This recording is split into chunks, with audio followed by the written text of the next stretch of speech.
Rusty, Rusty, come on an adventure with Rusty. Rusty, Rusty, come and let's see what we can see. Maybe we can ride a bike, maybe we can take a hike. There is nothing we can do. Rusty!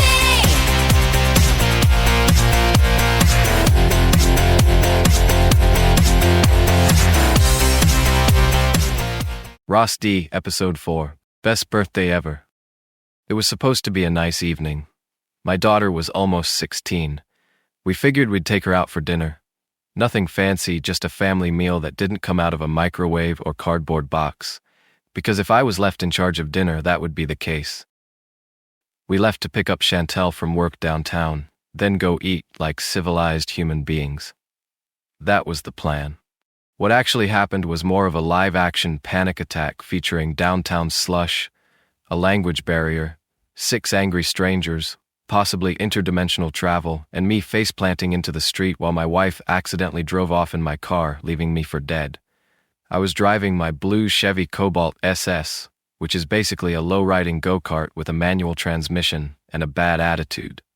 Not ideal for January in Calgary, where the roads resemble a smoothie made of snow, gravel, and irrational hate. But it was what I had. The roads were soaked in melting slush. It was unseasonably warm, which meant that instead of frozen, manageable snow, we got ankle-deep sludge thick enough to drown a small dog. Every curb was hiding a lake, every street a trap. We turned onto a one-way, 3 lanes. I was in the right. Chantel's office was on the left, 2 blocks up. Time to cross over. I checked my mirrors, nothing behind me, signaled, started to shift lanes, and that's when the car came out of another fucking dimension.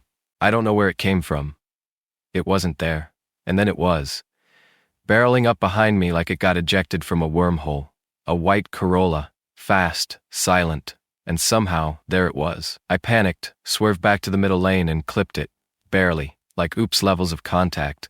Enough to smudge the paint, not enough to file insurance, if everyone involved wasn't completely insane. We pulled over, I got out, checked my bumper, scuffed. The Corolla, same, light scratch, could have fixed it with a rag and some Windex. Then I met the driver. An elderly Asian woman, polite, smiling, very little English. I tried to explain, I'm at fault, let's exchange info and be on our way. She nodded politely and handed me a napkin with a phone number on it. Right, cool, totally normal behavior. So I pulled out my actual insurance card, held it out, pointed, used every hand gesture known to man. She smiled more, nodded more, didn't take the card. I went back to my car to grab a pen and heard shouting behind me. You try to run! You try to run! I turned around. She's pointing at me, yelling into her phone, like I just robbed a liquor store and punted her dog into traffic. And then it got stupid. 3 cars pull up. No joke, a goddamn caravan rolls up. 6 people jump out, all yelling, all pointing, all filming, all convinced I'm attempting to flee a hit and run at walking speed while holding my own insurance card in plain sight. One short guy, like barely nipple height, gets right in my face and starts screaming, You try to run, you try to run. Over and over. Meanwhile, my daughter's still in the passenger seat watching all this unfold like it's the season finale of Rusty Episode 33, The Mental Collapse. She gets out, tries to de-escalate. He didn't try to run. He pulled over. He's trying to give you insurance. And this furious little meatball yells at her, You shut up. That's when I mentally snapped. I stepped between them and said, If you ever talk to my daughter like that again, you'll be taking a fucking nap on the sidewalk. And I meant it. I was cold, soaked, publicly humiliated, and seconds away from body slamming a man into a puddle. At this point, I just called the cops. A cruiser rolled up. Officer steps out, Asian guy, mid-40s, radiating I've seen worse energy. He looks at the crowd, walks right past me and starts calmly speaking to them in their language. They're yelling, he's nodding. Somehow it works. The storm quiets. Then he comes to me. All right, what happened? I explain everything. I admit fault. I show him the damage. I wave my insurance card like it's a white flag. He nods. Yeah, this is minor, under the legal threshold. Just exchange info. which is what I'd been trying to do for the last 45 fucking minutes. We finally swap insurance, and then Chantel walks up as everyone starts to drive off. She had been waiting for us and finally had to see what was keeping us. She looks at the scene, my soaked clothes, my shattered will to live, the trail of emotional debris behind me, and says, "Seriously?" We agree to skip dinner, go home, regroup, maybe rethink our life choices. We all pile into the Cobalt. I turn the key. Click. Battery's dead. I left the headlights on. Of course I fucking did. Chantel suggests calling a tow truck. I say no, it's a manual. We're bump starting this bastard. She gets in, nervous. Never done it before. I give her the rundown. Clutch in, second gear, wait for me to yell now, dump the clutch. Easy.